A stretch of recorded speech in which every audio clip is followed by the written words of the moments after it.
if Maslow had a hierarchy of needs, I don't think recognition of a state would come before end of genocide. I mean, this stuff is like on top, like it's really shocking. What's a state if there's no people?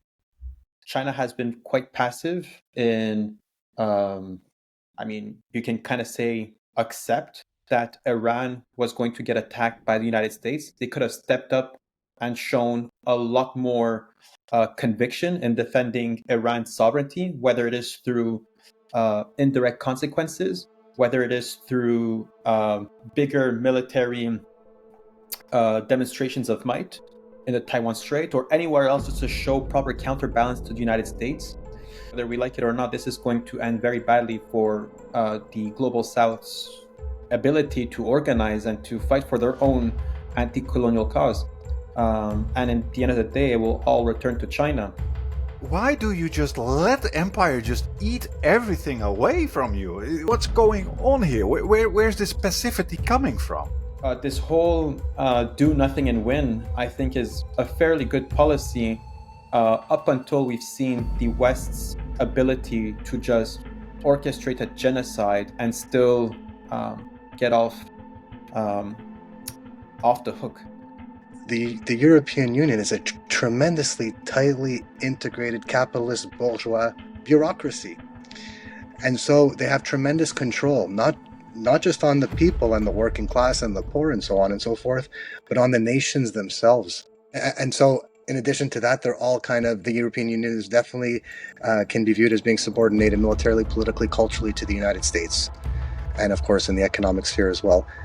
If we just compare that to the Global South, there's no such integration. There's no such coalition. The BRICS is taking baby steps towards economic integration.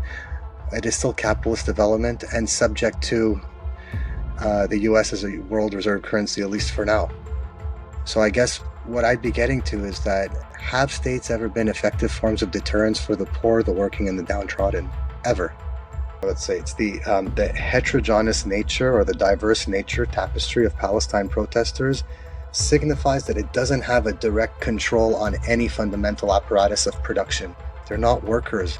That's why in the past, all anti-war movements required the involvement of workers. George Ibrahim Abdullah, when he was released from prison, George Ibrahim Abdullah, which was a Lebanese communist who did 41 years of prison, when he went on his first speech outside of the airport in Beirut after being deported, he said, Greta Thunberg has shown more moral courage than the Egyptian people living at the border of Gaza. We all sleepwalked into it when George Bush was starting his war on terror. We all sleepwalked into it.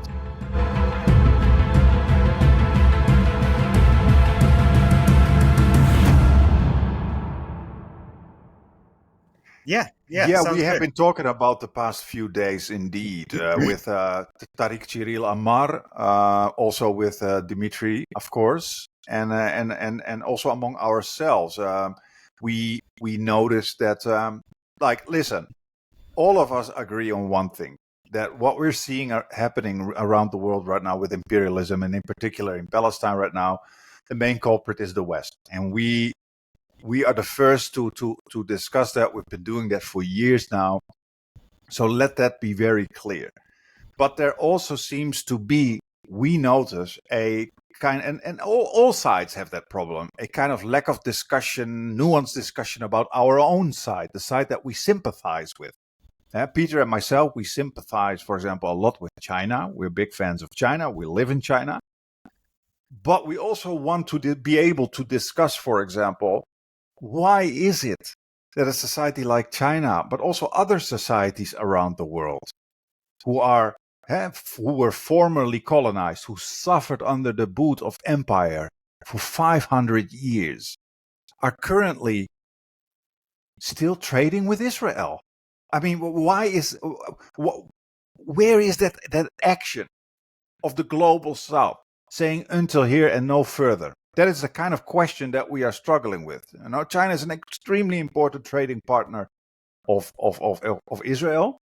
China has a very good conception of what is going on. You hear that on the UN, the words of the Chinese politicians often, for example, at these UN speeches, often say the exact right things that I'm like, wow, yes, very supportive of that. And then I check the numbers of trade relations, especially export. I think it was export numbers. China's topping the chart, and import numbers. China's around around position 5 or 6, or it was reversed. But a very, very important trading partner. And I'm thinking, if you're such a major, massive juggernaut power like China, with so much influence economically, you don't need to use violence. Violence is a Western thing.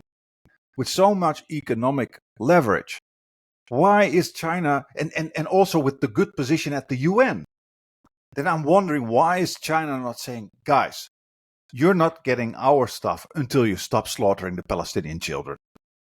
That is something I'm struggling with, and I feel that we as supporters of a new world should be able to discuss. Your thoughts, Rami? I mean, you brought up a good point, right? That I mean, there's a lot of leverage that China could have in influencing the course of this ongoing genocide. I mean, obviously, we expect everyone to fulfill their obligations under international law, which is to well, countries must, in all of their capabilities, avoid the crime of genocide, right? So they should interfere. We would love to see them interfere militarily. We understand that this seems to be quite far-fetched. But then again, China has the power of building a narrative around setting some red lines that cannot be crossed. China has been quite passive in, I mean, you can kind of say, accept that Iran was going to get attacked by the United States. They could have stepped up and shown a lot more conviction in defending Iran's sovereignty, whether it is through indirect consequences, whether it is through bigger military demonstrations of might in the Taiwan Strait or anywhere else, just to show proper counterbalance to the United States.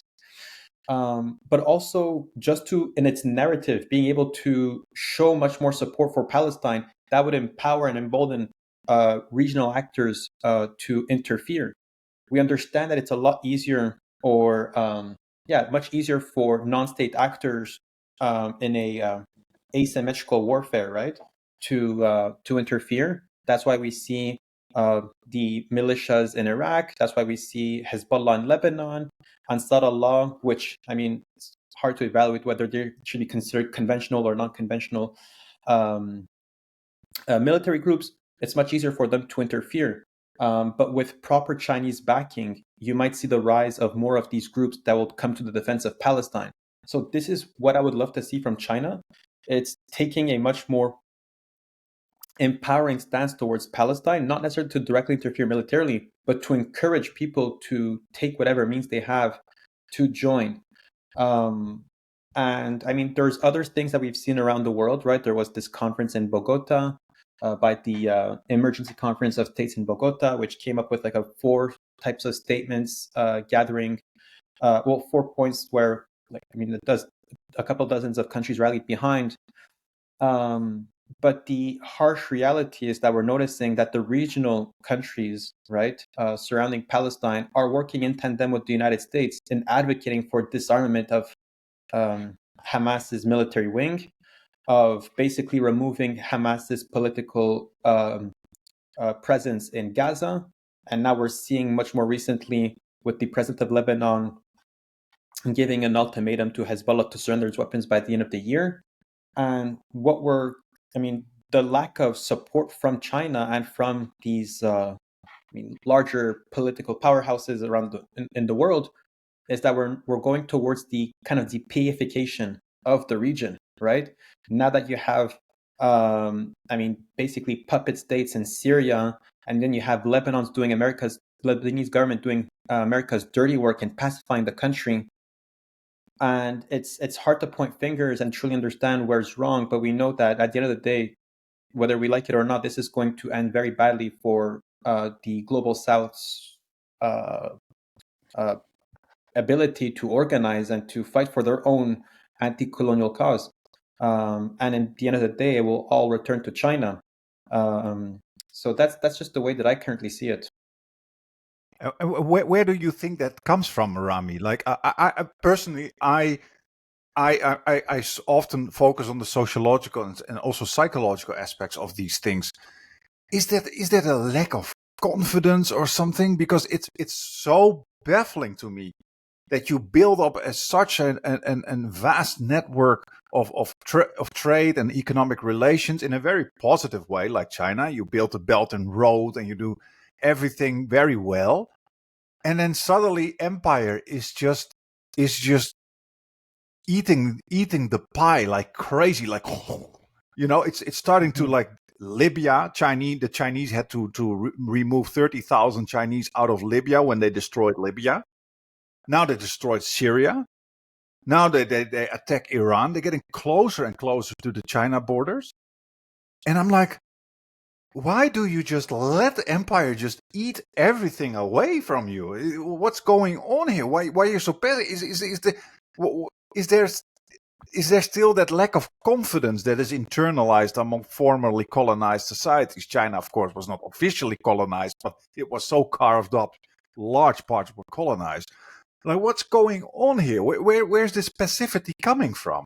I mean, we used to laugh around and say that China's policy is to do nothing and win. We saw this during the Ukraine war, right? That, I mean, you saw basically NATO's military stockpile getting drained. China did nothing and still was able to benefit in some way. But I think we're underestimating America's ruthlessness, right? And its ability to quickly replenish its weapons and its ability to push its satellite states to increase their military spend. I think now at the last NATO conference, they said that countries contribute up to 5% of their GDP into armaments.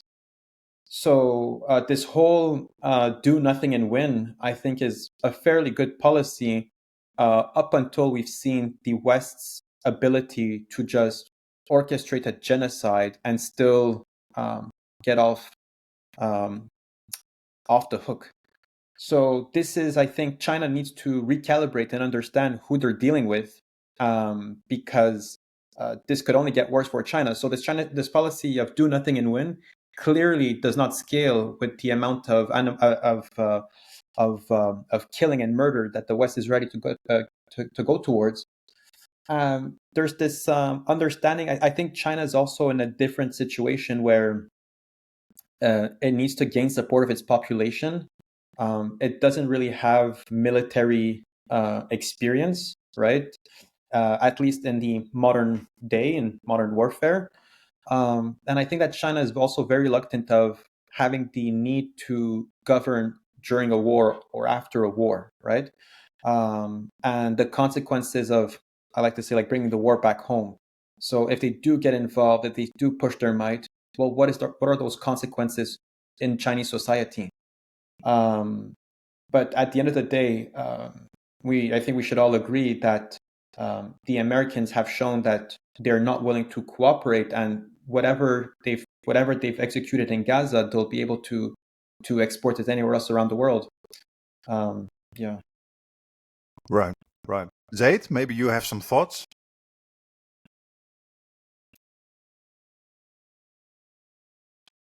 Oh, you are muted. I'm sorry. Yes, a few things. I think the first thing is that while the nation state was thought of as something that can unite people and give them purpose, as well as create social solidarity for the creation of a new form of politic, in the global south, it seems the nation state has been a tool that's limited solidarity and created division. So you just have to look at the map of Africa or the Arab world to see how they've been carved up to serve the interests of Western states. China is, of course, as we said before, not the Soviet Union, and so not a caretaker of a working class international, and also not supporting parties, let's say in France, or inspiring working class movements as far back as 1919 in Canada, of all places, Winnipeg. And so I guess I would say one thing. I would say, I was reading an article, France's foreign policy as it relates to the Arab world. They had good relations with capitals that were sympathetic or empathetic or concerned with the Palestinian cause. That goes from de Gaulle to Jacques Chirac and so on and so forth, with a couple of notable events. Ever since Sarkozy and the kind of swan song of the Dominique de Villepin, the prime minister's refusal to go to the Iraq war, France, post-Sarkozy, has been just integrated more and more into the NATO Western imperialist system without any independence. They reintegrated their military into NATO. The point I'm trying to make is that even if France wanted to have a more independent voice, I'm just using this as an example, well, the EU foreign policy led by Kaja Kallas views Israel as a absolutely necessary partner within West Asia. The point I'm trying to get to as well is that the European Union is a tremendously tightly integrated capitalist bourgeois bureaucracy. And so they have tremendous control, not just on the people and the working class and the poor and so on and so forth, but on the nations themselves. And so I think my connection has stopped. No, it's fine. That you hear me? Okay. Yeah. And so in addition to that, they're all kind of, the European Union is definitely can be viewed as being subordinated militarily, politically, culturally to the United States. And of course, in the economic sphere as well. If we just compare that to the global south, there is no such integration. There's no such coalition. The BRICS is taking baby steps towards economic integration. It is still capitalist development and subject to the U.S. as a world reserve currency, at least for now. So I guess what I'd be getting to is that, have states ever been effective forms of deterrence for the poor, the working, and the downtrodden? Ever? Yeah. Or did that require working class movements? Did that require international solidarity and mass opposition to war? And also direct action, occupation of factories and occupation of land and so on. So I think sometimes I just wonder, as a person who's radically left myself, I just wonder if the state, the essential political form of capitalism, can really be a form of deterrence for us. Yeah, it's a really good point. I mean, bringing up Africa in particular, it shows how powerful in-group bias is, that you create these completely artificial nation states, and 10, 15, 20, 30 years later, people have completely incorporated that as part of their identity, and they start operating according to intergroup bias on behalf of the ridiculously artificial nation state that's just been created. To me, it seems like this all boils down to weak states. If they're going to have any say, any agency, any real free will, they need to unite. And uniting requires a loss of sovereignty. You have to follow orders. Whatever the collective has decided, it might go against your short-term interests, but tough luck for you. You have to follow orders when you're uniting to gain greater power as a collective. And that's something we haven't seen yet. We were just asking Gerald Horn about the case of South Africa and the sanctions that were partially successful in overthrowing the apartheid regime. And he was pointing out that, the way it worked in the U.S. was first it was organized movements, civil society, whatever you want to call it, imposing their own boycotts and then putting pressure on the federal government to impose its own state-to-state boycott. And then he said around the world, had this kind of patchwork of, in some places, it was just organized movements imposing private boycotts. In other places, they were able to organize sufficiently to put pressure on their government to impose a state-to-state sanction. But all of that requires unity, whether we're talking about individual nation states or movements in or civil society in these various nation states. And that, it seems, we have some progress towards, but obviously, evidently, not enough to fashion an effective sanctions regime today. Yeah, absolutely. But we are so atomized these days, and we have a media system right now with the internet and telephones and everything that just continuously keep us psychologically separated. It's so difficult to imagine how we can overcome this, let alone international solidarity with all these powers just using these systems to keep us divided. You know what I mean? I have no idea how we can overcome this. Maybe you guys have any idea how can we organize? What can we do to avoid this this kind of separation that we are seeing? I mean, One thing is certain, that the in North America, at the very least, the head of union leadership, which are crucial, because in a capitalist society, of course, the workers are a essential productive function, of course, along with the bourgeoisie, who has the capital and expansion of wealth and so on and so forth. The union leadership in the Western countries are just apparatuses or apparatchiks of the Democratic and Republican parties, and here in the Liberal Party here in Canada. So they're controlling. It is a petit bourgeoisie that is controlling the labor movement for the interests of the petit bourgeoisie. We've had them praise Trump while Trump is dumping, what's the number, 7 million people off of Medicaid? Massive transfer of wealth, 3 trillion from his bill, the tax and spend bill there, that's going to extend those tax cuts permanently. So the working class in America is getting attacked in every way, materially. Try being a woman in the United States. The president is a well-accused rapist of 13-year-old girl. A 13-year-old girl accused him and Epstein of having raped her over and over. And I'd like to say, we were talking about maybe culture or the systems of interpretation that structure people's minds and thoughts. Well, those women who are completely not talked about, that have been sexually trafficked and sexually abused and raped and so on, and underage girls as well, they should be considered. If people have any, if people are from or identify with the working class and the poor and the oppressed, they should view those girls amongst the most vulnerable people of the global working class. Those are people that either had difficulties in their family or they were poor, but all of them exhibited signs of having a deprived childhood, for instance. So they were preyed upon. And I just want to make the point. Sometimes it's these women, it seems to me, of course, the aspect of compromise and the compromise of democracy through Epstein and through this compromise stuff is tremendously important. Absolutely. The victims themselves, however, and also for left-wing people, especially men, the challenge is to actually, yes, view them as your sisters. They are working class, the most vulnerable, the people that we theoretically want to help along with ourselves. So I just think it's a very difficult situation right now to understand. So just in the United States, it's all atomized, and actually, and I think this is related as well to Palestine protests, which I've been to many protests myself, but if it's not organized through, I should change what I'm about to say. It's the heterogeneous nature or the diverse nature tapestry of Palestine protesters signifies that it doesn't have a direct control on any fundamental apparatus of production. They're not workers. That's why in the past, all anti-war movements required the involvement of workers and good union leaders like Harry Bridges in California, who was originally from Australia, and so on. And of course, cross-racial solidarity, the breaking down of barriers, and to just keep it to class. Of course, at the same time, recognizing the specific indignities that people of color, as well as women, people with disabilities, and people of different sexual orientations receive, but at the same time building a coalition.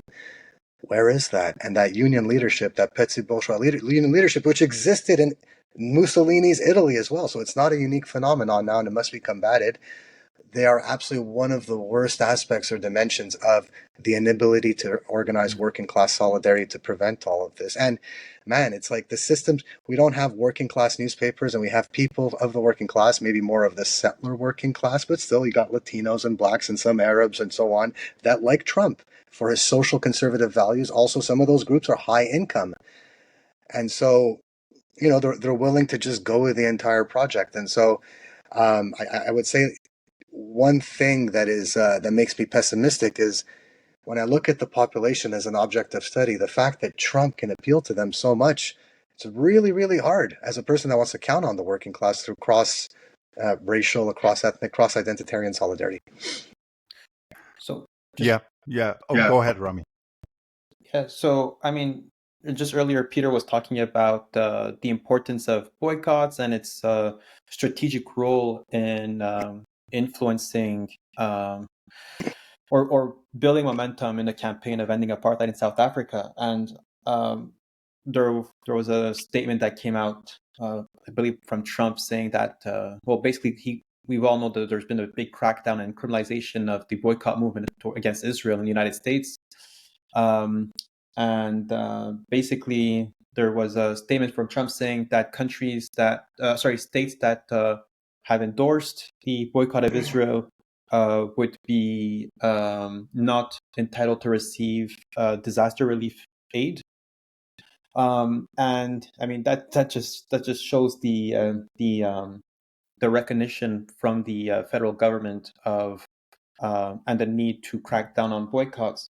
But related to what can people do, I think, well, most recently I saw there's a current shift going on in the protests movement in the West. I mean, obviously, people are still up in arms and protesting against Israel, but we're noticing more and more people storming Egyptian embassies and locking them down, right? So there's this new trend of taking like one of these locks and then locking the gates of the embassies, of the Egyptian embassies, symbolizing that they will be locked into their own embassies the same way they're locking the people, the Palestinians in Gaza, right? And I think that there's something extremely important over here, that we recognize that, I mean, Egypt is complicit in the genocide, in restricting the flow of aid from entering Gaza. And I think that connecting the dots between Israel, the so-called Israel, and all of their collaborators, right? So in this case, mostly being Egypt, I think kind of globalizing this protest and targeting all the different segments that are complicit in upholding the genocide has been extremely relevant. And Egypt has been able to kind of deflect a lot of responsibility by trying to speak in favor of Palestine, by convincing Sisi has come out saying that Egypt is doing whatever it can to come to the support of Palestine. Well, it's important to keep pressure on Egypt to ensure that they don't get off the hook as well. But also in Greece, I've been following this the Union of Dock Workers in Piraeus, right, which is the port neighborhood of Athens. They've been cracking down on the transport of weaponry from Greece to so-called Israel, to the Zionist entity. And even most recently, like boats going to these touristic islands have been basically pushed away since it was pretty much filled with Israeli tourists. So there's popular support that's leveraging the workers, the unions in restricting, normalization with Israel. And we're kind of noticing, and I think this is the next topic that we want to get into, right? But I believe that the Western governments are feeling the heat of the pro-Palestinian movement, and now they're trying to kind of camouflage or feign support for Palestine by coming out and saying that they'll start recognizing Palestine. I believe it was France, Netherlands, and Canada that said at the next UN General Assembly they'll recognize a Palestinian state, and that's supposed to be a big victory. I'm sure we're going to have a lot to say about before this. Before we go there, Rami, and we will definitely make that our next topic. I did want to jump into a couple of very important things that you and Zaid said, and that is, first of all, I think about that we need that working class resistance. We need that working class solidarity. These old unions, for example. I do think we see I also discussed it just now with Gerald Horn. I do think we see a little bit of that with somebody like Chris Smalls. You know, Chris Smalls was somebody who organized for Amazon, who really went back to that more old school unionization organization, who just has also been caught by Israel and tortured because he tried to get food into Gaza. So you see that linkage between working class resistance and anti-imperialism. I think Chris Smalls, in that sense, is a very interesting phenomenon that you see in the United States. And I hope to see that more around other parts of the West. Now, there's another thing that Zaid said that I'm so happy you did that. And that is that you mentioned the Epstein victims, these girls, and these little children. Because I also often talk about that whole rape case of that 13-year-old being double raped by Trump and Epstein and that kind of stuff. We hardly hear these discussions, and I'm very frustrated about that. Like what you're saying, these are our sisters. You know what we need much more discussion about these victims, and we need to have that also the kind of courage to talk about that. Why am I saying this? There's something I've noticed in the pro-Palestine discourse. If you read my Substack, you will see that I've been hammering on this for more than a year now, for 2 years almost. The fact that the mass sexual abuse of Palestinian victims is hardly discussed on our side. And I'm extremely frustrated about that. I mean, the left, the anti-imperialist side, and I include the electronic intifada in this, is so good spending multiple hours, days, months on refuting rape claims by the Israelis against the Palestinians. So continuously debunking the rape hoax. In that sense, you're also psychologically continuously connecting rape to Palestinians, but never in the offense. Never actually talking about the at least 2 huge UN reports about the massive sexual abuse of Palestinian children, women, and also men, but particularly children and women. No mention in the anti-imperialist sphere about this. It's a taboo. It was such a weird taboo. You can talk about, you can debunk false rape claims.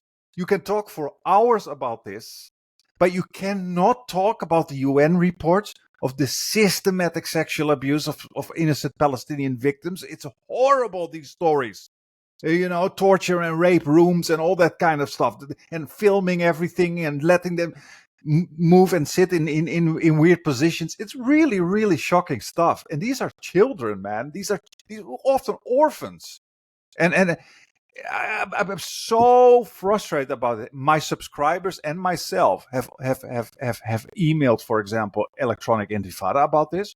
You're only talking about the rape hoax. You hardly ever talk about the actual systematic rapes happening on a massive scale against the Palestinians. I have no idea. We never got a response. Also, my subscribers never got a response.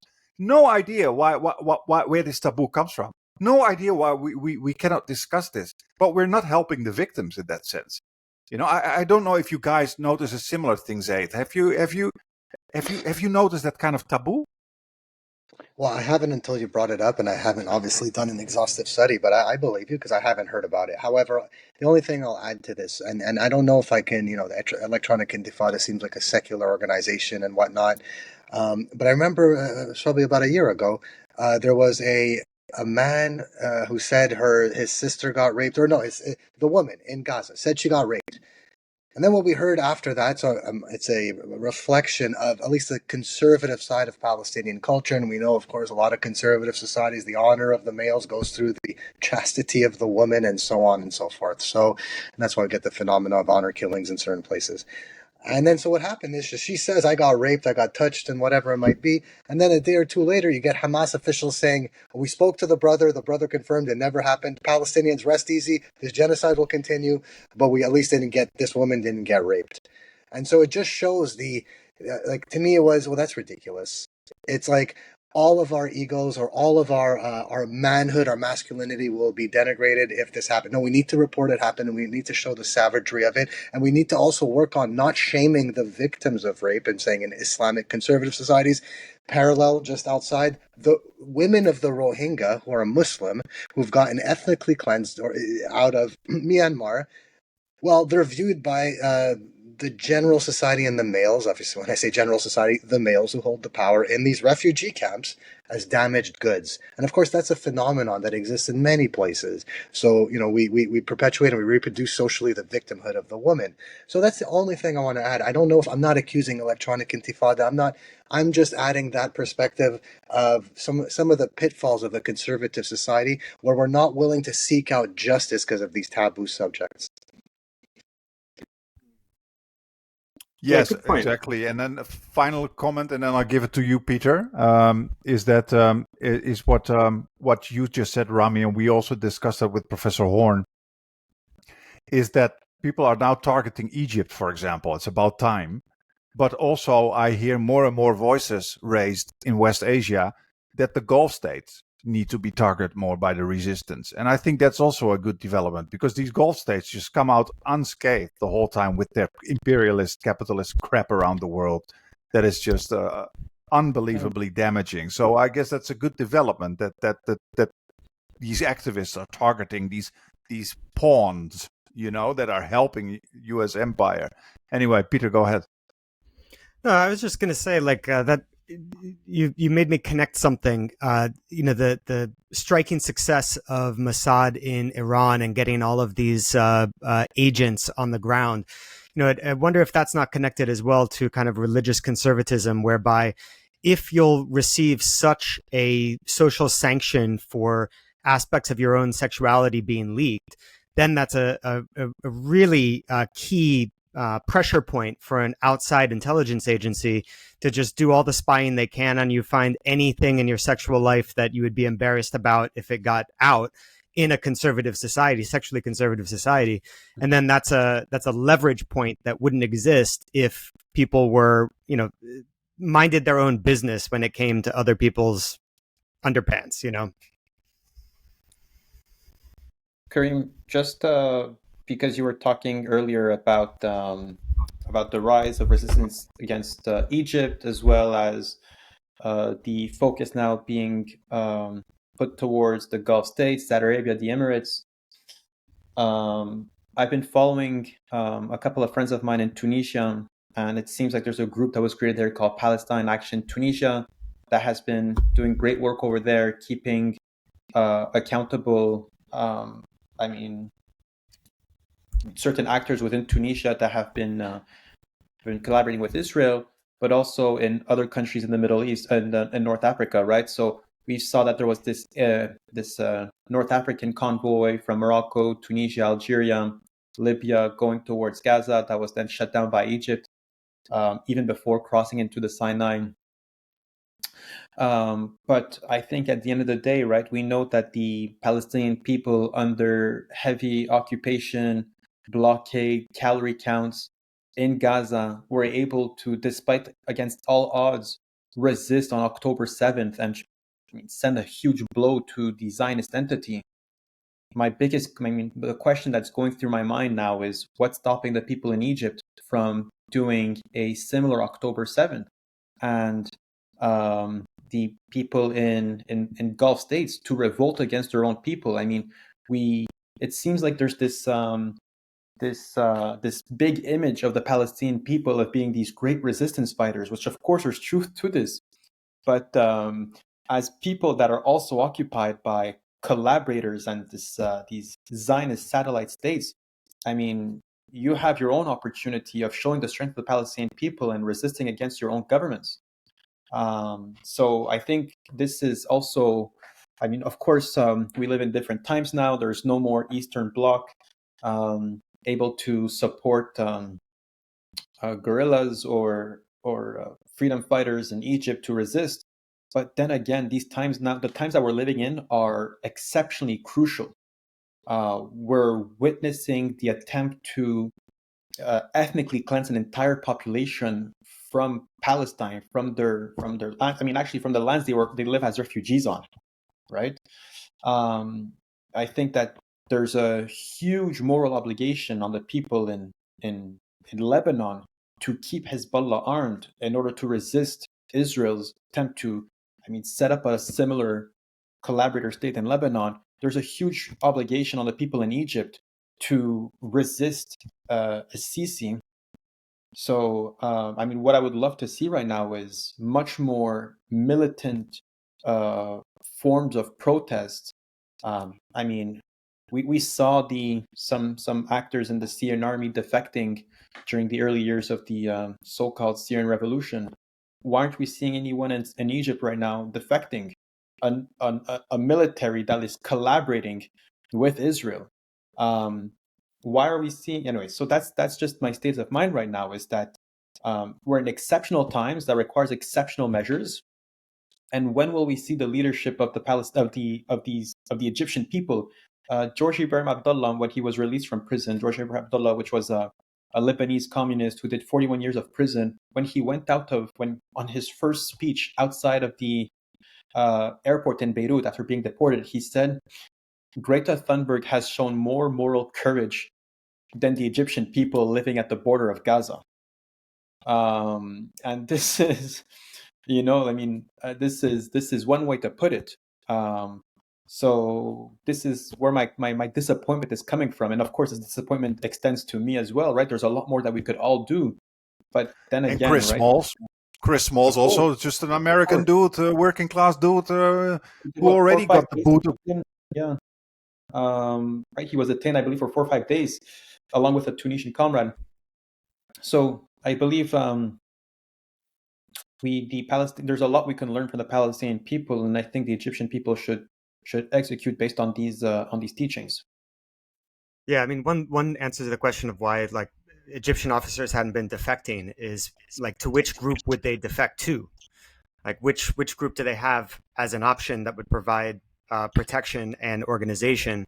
But I think your point is spot on, because right now, if the Sisi government is looking at themselves as being between a rock and a hard place, and the hard place being the people of Egypt and the rock being the U.S. empire, right now the hard place is looking a lot softer. So might as well plow in that direction and ignore them and avoid the rock.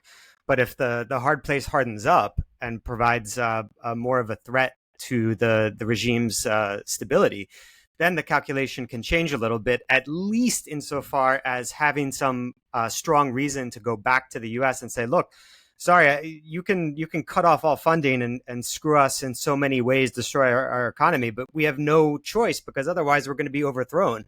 And that even that leverage is something that an organized movement could provide, although it's easy for me to say that from far away and not worry about getting my fingernails pulled out. But Peter, and I mean, this is a question I'll have for you guys, is that you've mentioned the Egypt being stuck between debating whether supporting its own people or going towards Israel and the United States, which is able to show much more might. But we've seen a huge shift in the political landscape in the Middle East and North Africa after the Arab Spring. And I think my question here is, could we have expected a different response from the Arab world, from the Middle East and North Africa, if we didn't take such a hard blow in the 21st century, right? We noticed there's obviously the collapse of Saddam Hussein in Iraq. Then we have Gaddafi in Libya, who was a strong proponent of Palestine and who supported the Palestinian Resistance. Then obviously there was Bashar al-Assad, who was dealing with a 13-year or so world war. I mean, you could pretty much call it that way. So my question is, what could we have seen different if the United States and Israel were not as successful in these color revolutions that happened in the region? Good question. Peter, I don't know. Maybe? I mean, just to start with Egypt, like, imagine if Morsi had retained power, and so that he would have been seen as kind of a consequence of the Arab Spring, but not an intended or desired consequence.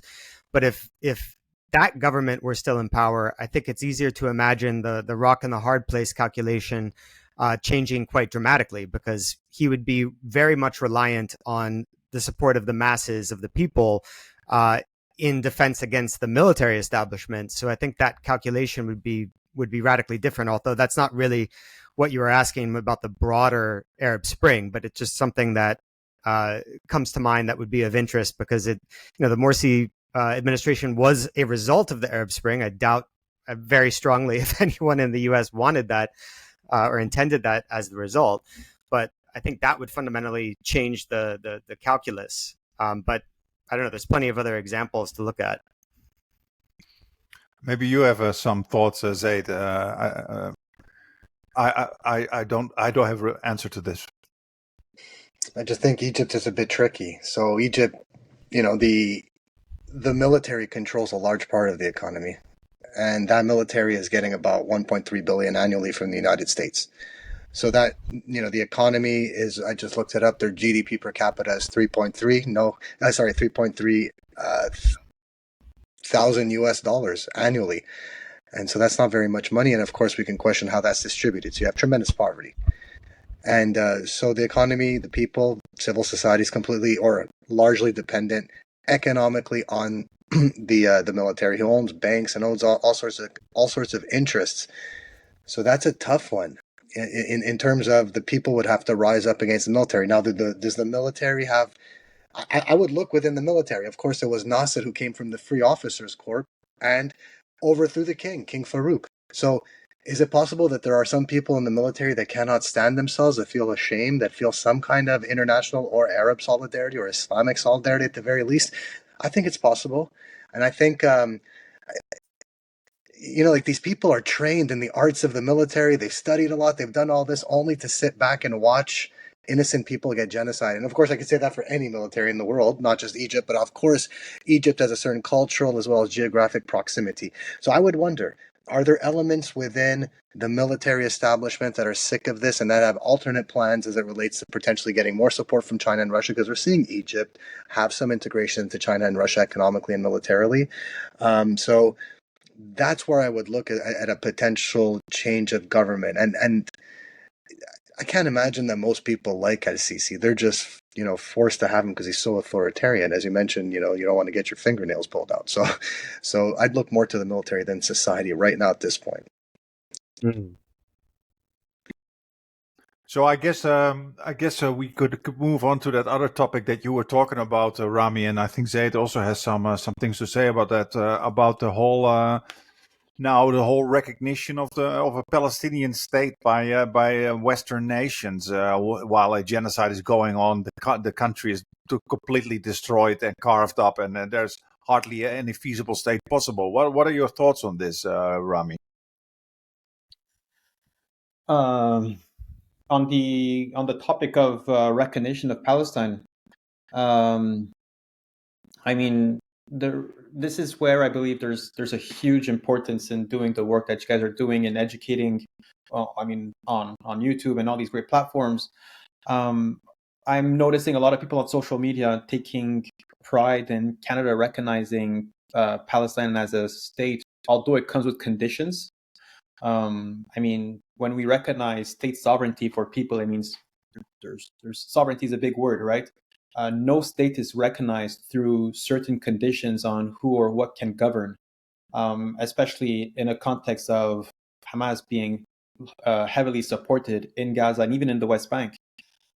So I don't know how I feel necessarily, right? There was this podcast by Ali Abunimam, who talks about in the middle of a genocide, we should be talking about sanctioning Israel, putting military pressure on Israel from ending this genocide, and also holding them accountable, bringing them to The Hague, not rewarding them with a two-state solution, which is honestly the final lifeline for Israel.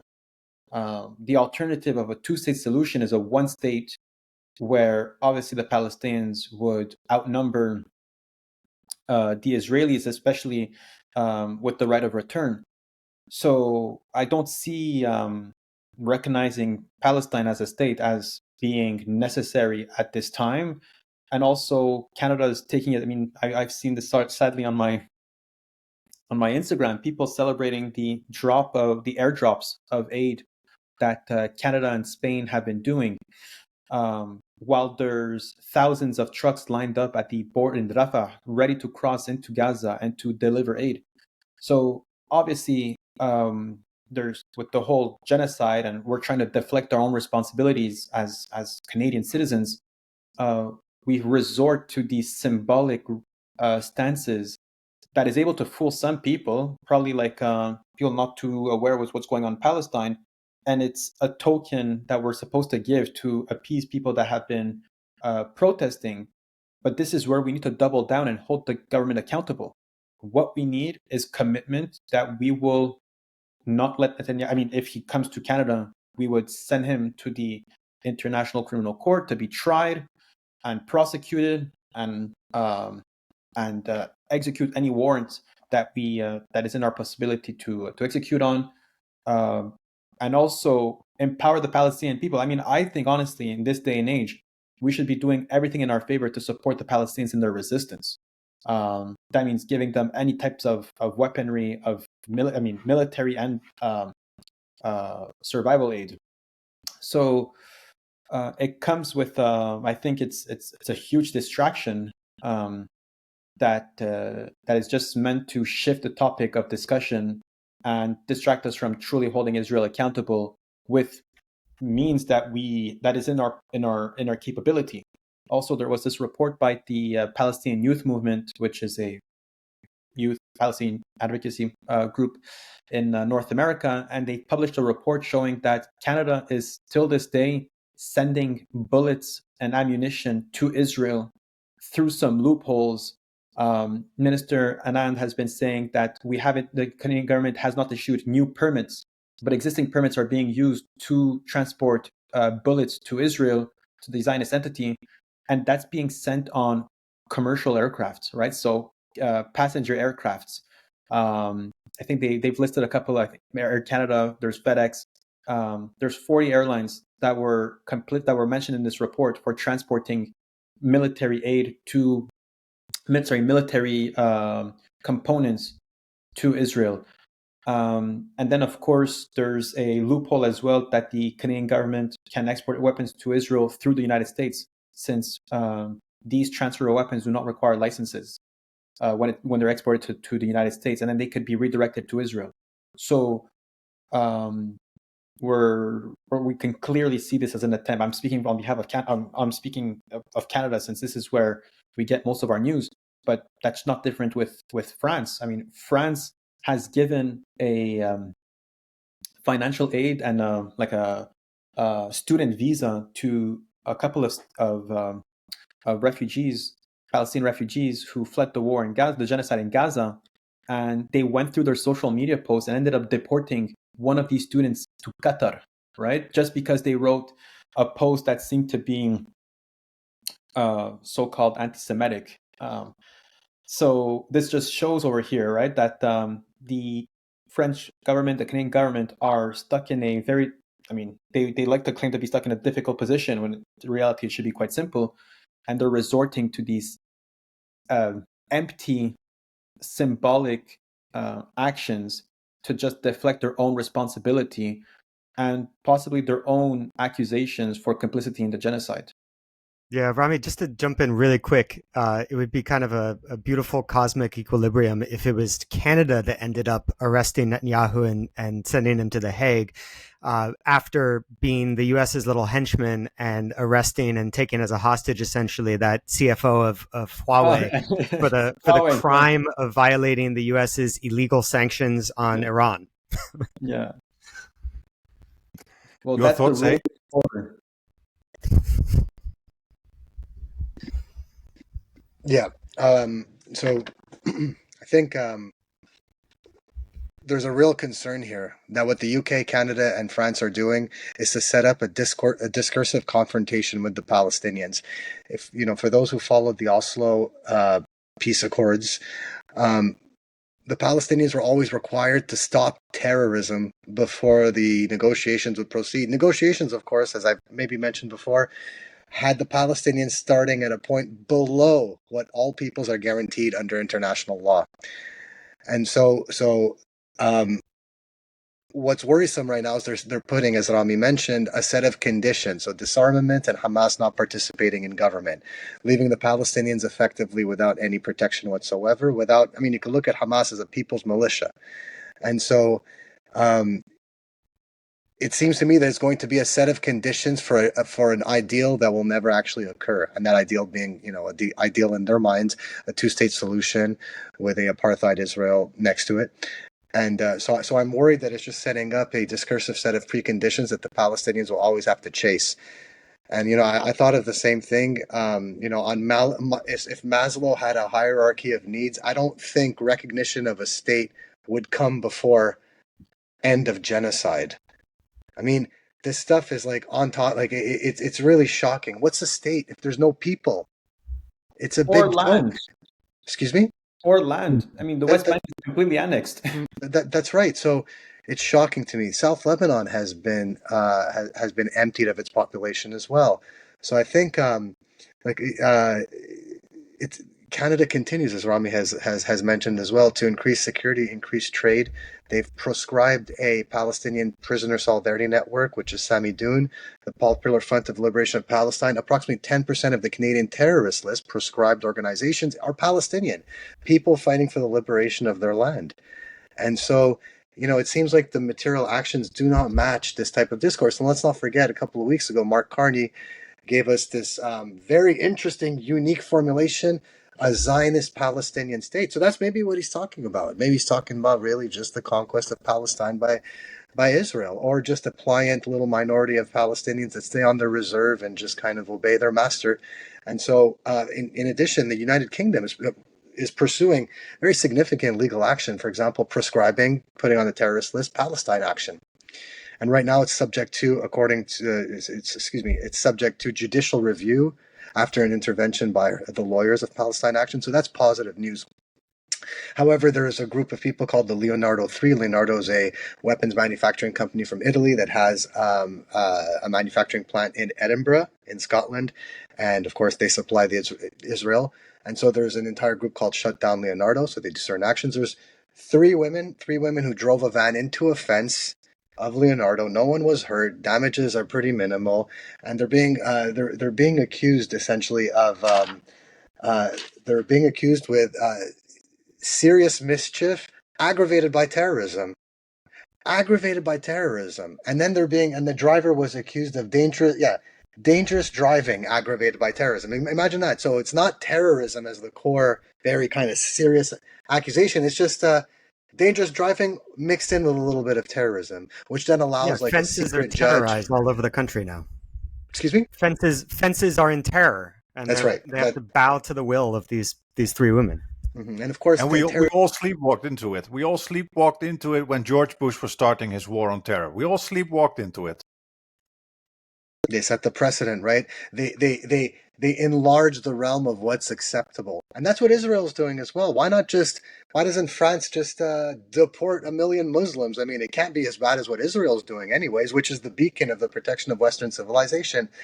So the UK is taking these three women into and accusing them of terrorism, and of course, we know terrorism laws are extremely undemocratic. They're secretive, and so they were held for 6 days, and finally they were let out. They were let out on bail. Usually people that are accused of terrorism are not. And they prevented them from having communication with their family for several days. The police apparently were cordial, but they did not allow them to get any communication. So it's a form of terrorism. So they're going to recognize a Palestinian state, whatever that means, without the people. But at the same time, they're pursuing tremendously coercive actions within civil society groups that are trying to oppose the genocide. So this stuff is not adding up. It doesn't make sense. Tremendous amounts of contradictions. And just like I said before, I worry that it's going to place conditions on the Palestinians that will just lead to more suffering.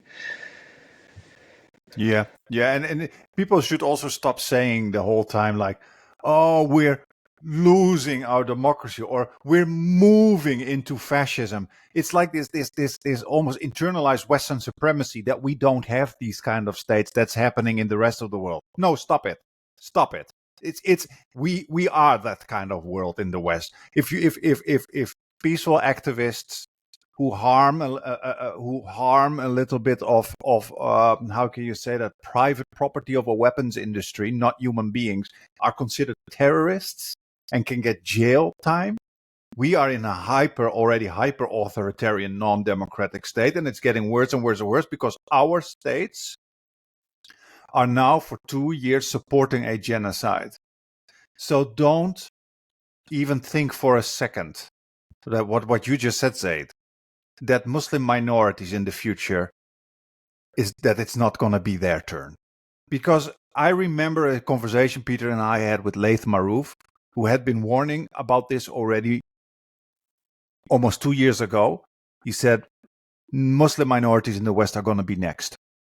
He said they're going to be next, deportations, maybe even genocide. And this time it's bigger. It's Europe-wide, not just Germany. You know what happened back in the day to the Jews.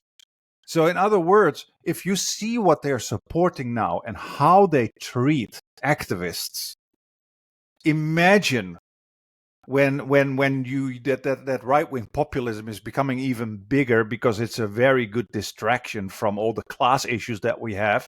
Imagine what's going to happen to Muslim minorities. I'm genuinely afraid.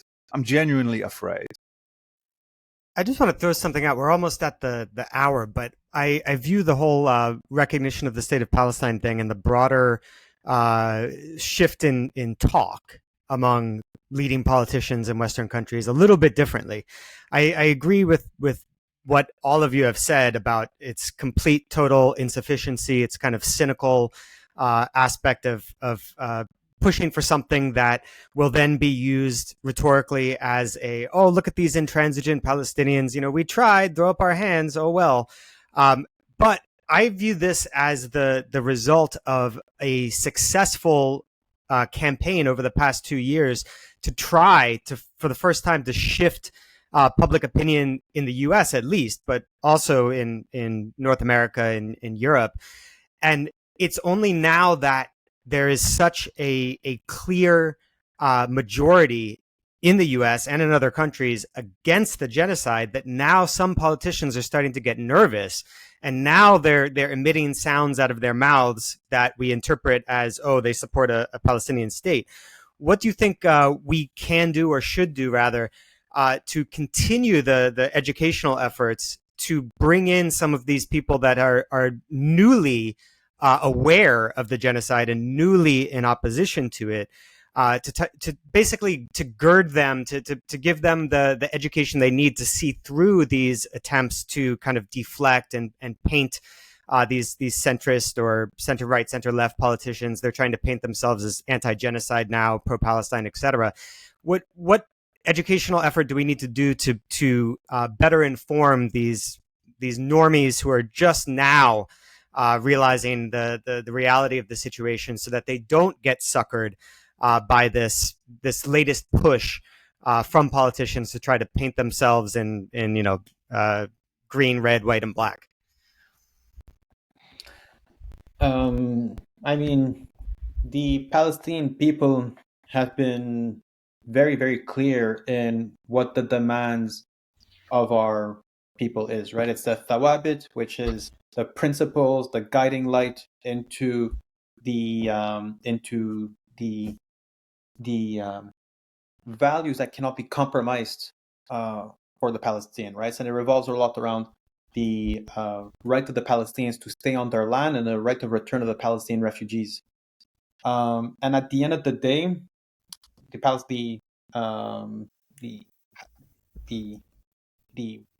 the group of Palestinian factions, when they come up with that statement, have made the right of return one of the most central pillars of our resistance and of our cause.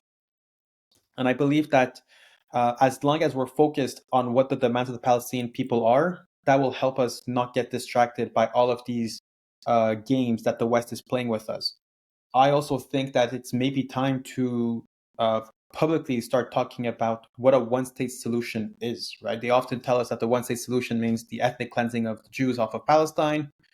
It's obviously not that.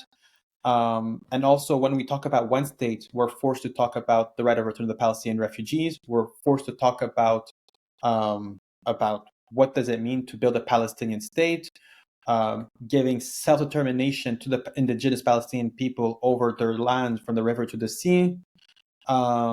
So I think this is where I would like us to start shifting the conversation towards a one-state solution, but also talking about the pockets of Zionism that is like Zionist cancer that is spreading across the region. We cannot talk about what's going on in Palestine without talking about how Jolani is a tool of Zionist empire of imperialism by targeting the Druze in Sueda, by basically playing his role in balkanizing Syria and creating smaller ethno-states, right? All based on the same principle of Israel.